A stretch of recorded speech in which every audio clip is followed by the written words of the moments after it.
O monitor desligado de câmara anecoica do hospital desativado gravou a voz de irmã de Elias por 42 minutos. Mesmo sem estar conectado a qualquer fonte de energia. Elias esfregou os olhos. Sentindo a crosta de poeira e café velho gruder nos cílios. A resta das onjas arranjando a pele sensível ao redor das órbitas. O ar gelado ali dentro parecia pesado. Com gosto de cabra e umidade. Uma nevoa invisível que se instalava no fundo dos pulmos. E o silêncio absoluto de sala fazia o sangue pulsar alto demais seus ouvidos. Tambor surdo e constante. Ele apertou o botão de gravação na câmara analógica improvisada. O plástico espero arranjando a palma de mão suada. O mecanismo interno clicando com som seco que pareço tiro no vácuo acústico. Estática chu. Arranjando a garganta de Elias como lâminas de vidro moído. Uma voz feminina, perfeitamente idêntica à de sua irmã. Com a mesma cadência arrastada e a mesma livre rodeio no final das sílabas. Sussurro pelo alto-falante quebrado. Elias. A terra está preenchendo minha boca. Ele recuou bruscamente. O coração disparando contra as costelas. E a bota esmagou caco de vidro espelhado pelo chão. O choque fez seus dedos afruzaram. E a câmara analógica escapou. Largada no chão de linóleo descascado com box surdo. O cabo de câmara tremia no piso, conectando-se à mesa. Ele observou para o monitor preto, onde o reflexo de seu próprio rosto sorria de volta, mesmo com sua boca fechada uma careta de puro terror. O sinal neo caiu. Alguém do outro lado acabou de aprender a usar a voz dele. Elias cuspiu o gosto de cabra e soltou suspiro trêmulo, agachando-se rapidamente para recolher a câmara analógica do chão. Os dedos rocando no plástico frio e na poeira acumulada. Ele recuou as costas bateram na parede fria e úmida, segurando o equipamento contra o peito como escudo inútil. O reflexo no monitor preto continuava sorrindo. Os dentes brancos demais. Os olhos fixos nos dele com uma intensidade predatória. Elias levou a mão trêmula ao próprio rosto, sentindo a barba por fazer e a pele gelada, tentando ancorar-se na própria realidade tátil. A boca do reflexo se mexeu, formando palavras sem som. Os lábios se esticando uma simulação perfeita de súplica que neo emanava nenhum ruído. Ele neo estava isolado por colapso estrutural ou fala mecânica. A cidade inteira havia sido silenciada de propósito. Elias contemplou para os cabos de cabra grossos e revestidos de chumbo que haviam sido cortados. Por neo de forma aleatória.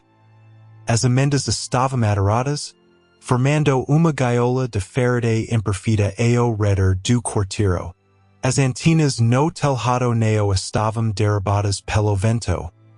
Tinham sido deliberadamente inclinadas para sugar qualquer frequência de saída. Ninguém tentou consertar a rede. Eles estavam tentando fechar a porta. O chiado de estática neo sova como fala técnica. Representava respiração. E a coisa do outro lado de tila inclinou a cabeça, imitando o gesto exato que Elias fizera segundos antes, preparando a garganta para falar com o mundo. Elias arrastou a câmara analógica que havia recolhido, colocando-a sobre a mesa de acio e depois puxando-a pelo metal frio. O peso arranjando o silêncio absoluto de câmara anecoica enquanto ele a posicionava melhor. O ar cairava a ozônio e poeira seca, uma mistura química que irritava as veias nasais. Eli adjusto a lente, focando no monitor oscuro, tentando encontrar padrão na escuridão. Estática neo constituía aleatoria. Giro o dial do receptor. E o chiado se organizo cadência rítmica. Inspira. Expiraco. O suor gelado escuro por sua tempora. Pingando no teclado de metal oxidado. Ele neo estava concertando a read. Estava alimentando a quarentena. Mantendo a barreira física ativa enquanto a entidade testava os limites do vácuo. Atila pisco, revelando a silhueta de sua irmã. Com os olhos costurados por fios de cabra que sangravam uma substância escura e viscosa. A boca dela se abriu Angulo impossível, o som que saiu neo parecia voz. Contudo a gravação exata, cristalina e distorcida.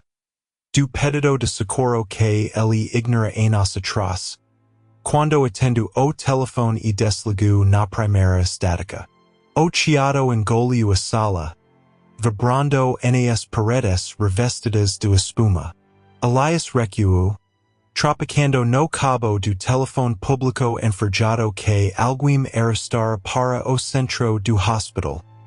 O fio grosso e encapado enrolando em sua bota. Entidade neo queria ser. Ela estava ansiando. Ele precisava cortar a energia antes que a coisa terminasse de memorizar o timbre de sua própria voz. Antes que a imitação se tornasse indistinguível de realidade. Todavia quando Elias puxou o disjuntor principal com força. A luz de emergência neo acendeu.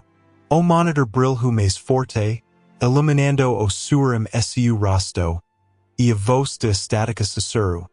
Com o sotaque exato de Elias. No entanto com inflexo de culpa que ele carregava. Você me permite que a terra neo doiria. O suor frio escuro pela nuca de Elias. Gelado como o metal do disjuntor que ainda segurava com os nos dos dedos brancos. A voz no monitor neo sova como eco. Representava espelho. Ele largou a alavanca de ferro e recuou. Os calcanhares batendo na porta de acio de câmara anecoica. O cairo de ozonio queimado e ferrugem impregnava sua garganta. A entidade neo estava presa na estática. Ela estava usando a sala isolada acusticamente como útero. Cada segundo de silêncio absoluto no hospital desativado constituía uma respiração dela. Maldando as cordas vocais de cabra para imitar a dor de sua irmã. Elias tatu o bolso em busca do esquero. Os dedos tremulos raspando no plástico. Se ele quebrasse o monitor, o sinal vazaria para a cidade. Por uma maquinita de câmara anecoica giro sozinha, rangendo contra a pressão do ar. E o chiado do telefone público enferrujado cômico a ditar as coordenadas de sua própria morte. A maquinita de lateo giro mais uma vez, raspando o metal contra a fechadura com gemido agudo que fez os dentes de Elias vibrarem. Ele recuou, as costas calando na parede fria de espuma acústica de câmara anecoica. E chutou a base de porta para trabalhar com o próprio peso. O telefone público enferrujado no canto neo apenas tocava. O som metálico e ritmado ecoava dentro do seu próprio crânio, ditando números que ele reconhecia como as coordenadas do cemitério onde sua irmã estava enterrada. Elias fixo para o monitor de tubo. Estática neo era mais aleatória. As faíscas pretas e brancas se agrupavam, desenhando a cover exata do sorriso dela. O cairo de cabra queimado ficou mais denso, cobrindo a língua com gosto de sangue. Ele trocou com os olhos o trajeto dos cabos de cabra grossos, revestidos de chumbo, que neo iam para arid electrica, contudo formavam uma gaiola de Faraday ao redor do quarteiro. As antenas neo estavam derrubadas, tinham sido deliberadamente atiradas para sugar qualquer frequência de saída. O silêncio daquela sala neo era subproduto do apagao. Era o mecanismo de contenção.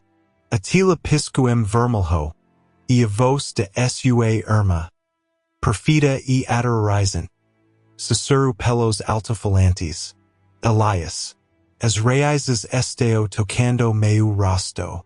Elias recuou, as costas batendo na parede de azulejos frios do hospital desativado, sentindo a pressão de maquinita que continuava a ceder milímetro por milímetro contra o sup. O gosto de cabra na boca fica metálico, sangrando entre os dentes. Ele olhou para a cabine anecoica de espuma escura no canto da sala, finalmente compreendendo a geometria daquele silêncio.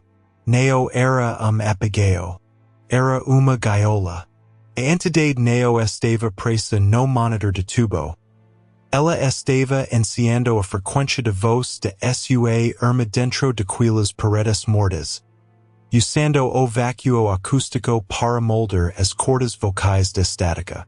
O telefone público enferrujado parou de tocar. O silêncio voltou, todavia agora tinha peso, pressionando sus tímpanos como água profunda.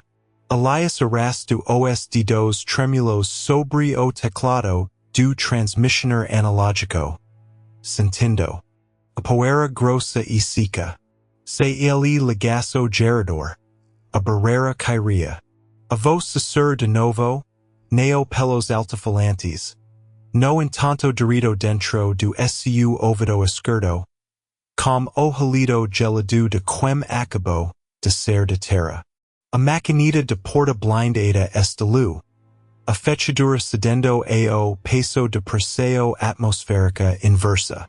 A maquinita de lateo girou mais centímetro, rangendo contra a ferrugem que cairava a sangue seco e cabra. E Elias rapidamente enfiou cano de acio grosso sob a alavanca, travando o mecanismo e impedindo que a porta se abrisse, resolvendo a amiga física imediata enquanto a psicológica o consumia. O halido gelado no ouvido de Elias Vance cristalizou a umidade sua pele, enquanto a voz de sua irmã sussurrava códigos de emergência que ele mesmo havia ignorado anos atrás. Suas mãos pairaram sobre o interruptor do gerador. Se ele puxasse a alavanca, a energia voltaria. O monitor de tubo ganharia vida e a barreira anecoica do hospital desativado desmoronaria. Massa estática no ar neo era ausência de sinal. Era fome. Elias engoliu seco, sentindo o gosto metálico do pânico, e olhou para a câmara analógica. Ele apagou de mesa, encaixou rapidamente no tripe de metal que estava no canto da sala, girando os parafusos de fixação com movimentos frenéticos, garantindo que a lente o encaras como olho morto e constante. A entidade neo queria ser da sala. Ela queria ser transmitida. O silêncio absoluto daquela câmara blindada era a única quarentena possível. Com grito rouco, Elias neo puxou a alavanca do gerador. Ele arrancou os cabos coaxiais do transmissionor, cortando as veias de máquina com as próprias mãos sangrando. A porta blindada, travada pelo cano de acio, apenas gemiu, e a escuridão lá dentro neo perdido sombra alguma. Elias Vance escorregou pela parede de azulejos frios. O sangue de suas palmas deixando rastros escuros no linóleo descascado do hospital desativado. O cairo de ozonio queimado misturava-se a poeira úmida, sufocando seus pulmões a cada respiração ofegante. Diante dele, Apporta blindata de cabine anecoica, mantita fachada pella improvisata trava de aco, cuspia uma escurideo densa, quais liquida, que neo reflexa o fix tremulo de sua lanterna. A câmara analógica no tripe continuava a girar, a lente de vidro fosco capturando o suor frio que escoria pela tempora de Elias, gravando cada microexpressao de SCU desespero. Ele engoliu o gasto metálico de sua própria culpa, ouvindo o tic-tac irregular de uma torneira distante ecoando pelos corredores vazios, som que parecia marcar o tempo de sua própria deterioração. O monitor de tubo, agora desconectado dos cabos coaxiais que ele mesmo arrancara, não deveria exibir imagem alguma. Mas a tela de vidro cavo emanava brilho esverdido e doentio, iluminando as partículas de poeira que dancavam no ar parado. Estática neo havia morrido. Ela se organizava. Os ruídos brancos começaram a se comprimir, formando sílabas arrastadas que vibravam diretamente nos dentes de Elias, fazendo sua mandíbula dur como ressonância. Neo era sinal perdido. Era ensaio. A entidade na frequência morta finalmente encontrara a cadência exata de voz de sua irmã. E agora, lentamente, começava a emitir o som de respiração de quem do outro lado de tela, inspirando o ar que Elias acabara de expirar.